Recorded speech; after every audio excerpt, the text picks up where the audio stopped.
5 days passed since Jack had saved the 2 Apache children, and the quiet desert nights had left him alone with his thoughts. His camp was simple: a fire, a blanket, and his horse, Dusty. But something had shifted in him since that encounter with Tala and Neshoba. They were still out there somewhere, and though Jack hadn't heard from them, he couldn't shake the feeling that his actions had set something in motion. The children had been grateful, but Jack couldn't help but wonder what more was waiting for him on this journey. As the sun dipped low one evening, painting the sky in hues of orange and purple, Jack noticed something unusual in the distance. A figure rode toward him on horseback. At first it was just a shadow, but as it drew closer, Jack could see the rider more clearly. She was tall, dressed in dark leather with a black shawl draped over her shoulders. Her hair, long and dark as the night, flowed behind her like a veil in the wind. The rider was a woman, a very serious woman from the way she carried herself. Jack stood up from his campfire and dusted off his pants. His hand rested lightly on his revolver, not out of fear, but caution. He'd learned long ago that the desert didn't bring good surprises, especially not in the middle of nowhere. As the woman approached, she slowed her horse and stopped just a few feet from him. The wind rustled the long grass around them, and the air smelled of dust and the coming night. Jack squinted at her, trying to make sense of the situation. "I didn't expect to see you again," he said, his voice calm but filled with curiosity. "You're the mother of those 2 kids, right?" The woman nodded, her sharp, intelligent eyes never leaving his face. "I am Atsadi, their mother," she replied, her voice strong. But there was something else in it, something that spoke of the weight of responsibility she carried. "And I've come to thank you, Jack Donovan, for saving my children." Jack nodded, unsure of what to say. He had saved the children, but he didn't consider himself a hero. Heroes were for stories. He was just a man trying to survive.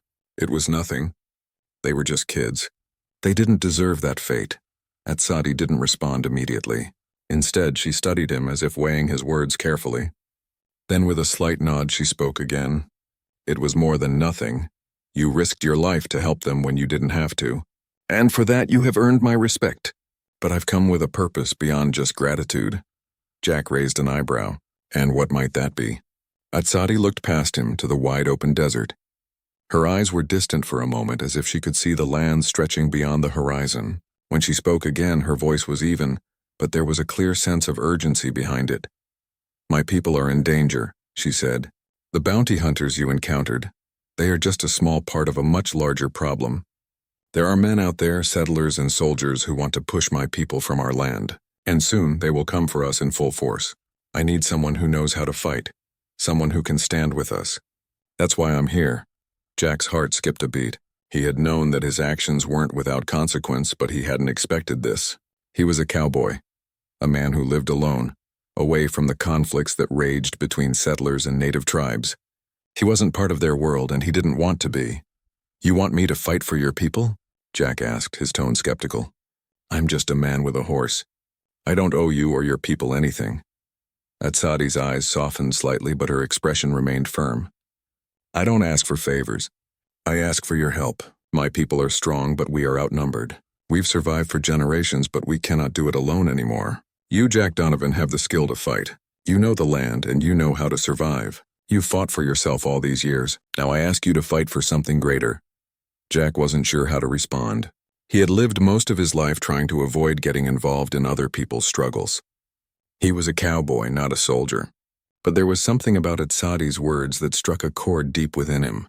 The Apache had always been portrayed as outlaws, but he had seen them differently. Tala and Neshoba weren't just victims, they were survivors. And their mother, Atsadi, was a leader. She didn't ask for help lightly. And Jack could see that she was a woman who had already seen too much loss to turn back now. "Why me?" Jack asked. "You could find others, stronger men, better trained men. Why come to me?" Atsadi's gaze was steady. "Because you have something that the others do not. You have a sense of honor. You saved my children without asking for anything in return. And you understand the land like no other. You are not just a fighter, Jack. You are someone who understands what it means to survive in this world. We need someone like you." Jack turned away, looking out over the horizon.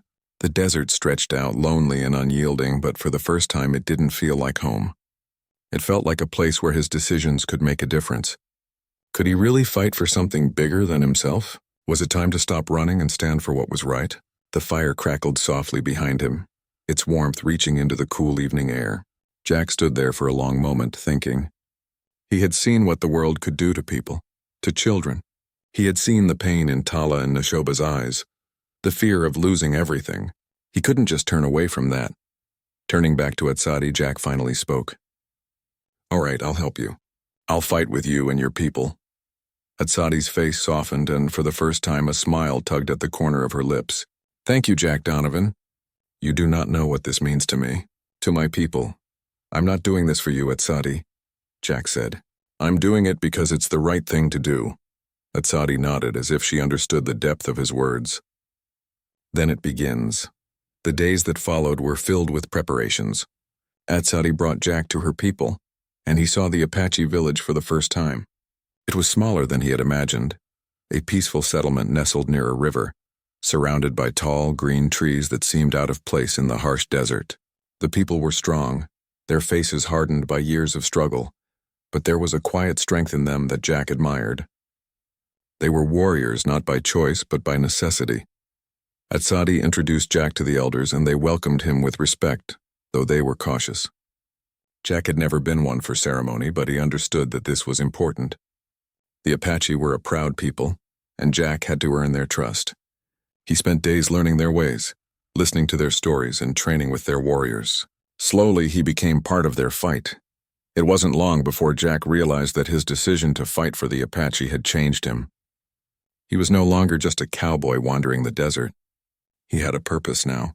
He had a family to protect, and he would fight alongside them no matter the cost.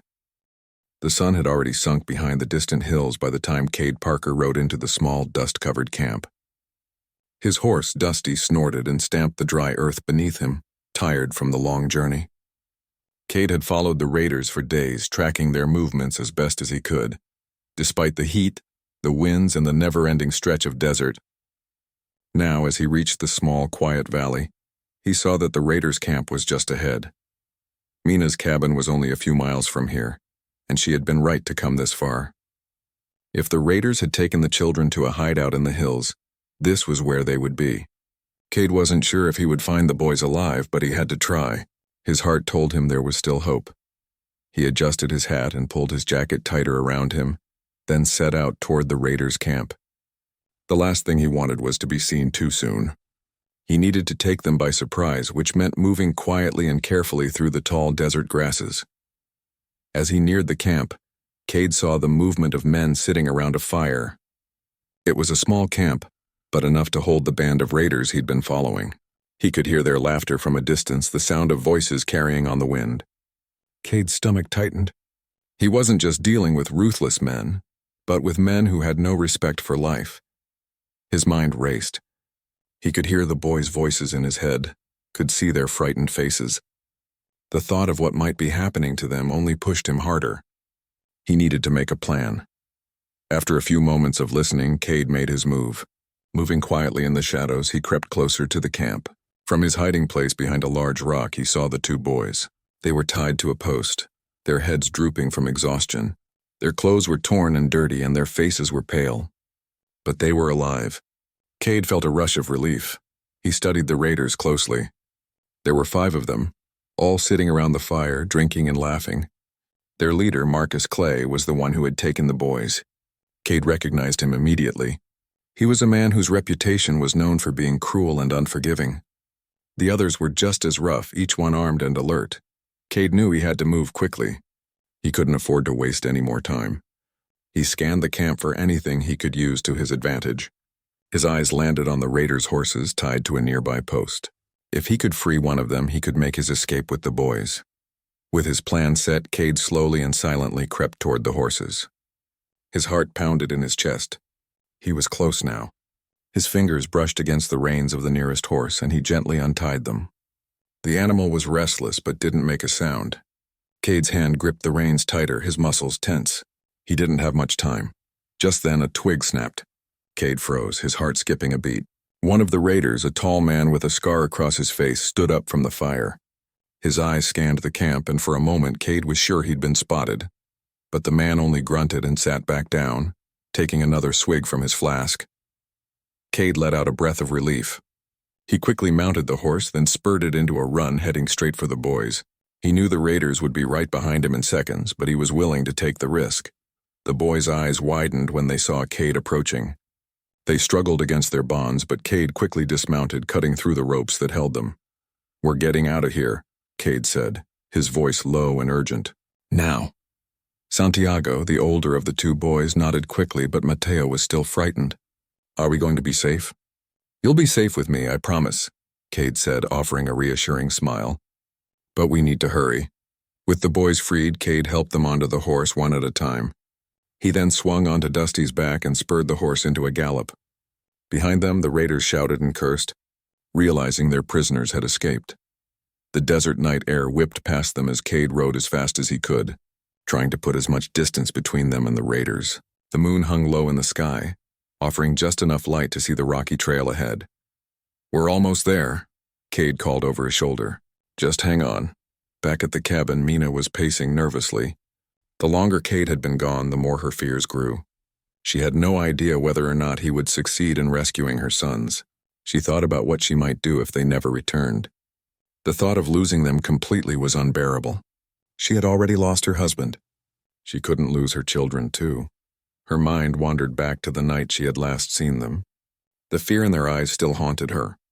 But she couldn't let herself give up. She had promised her husband she would protect them, and she would do whatever it took to keep that promise. Suddenly, she heard the sound of hooves in the distance. She turned toward the sound, her heart leaping in her chest. Her eyes searched the dark horizon, and soon, she saw the figures of two riders approaching.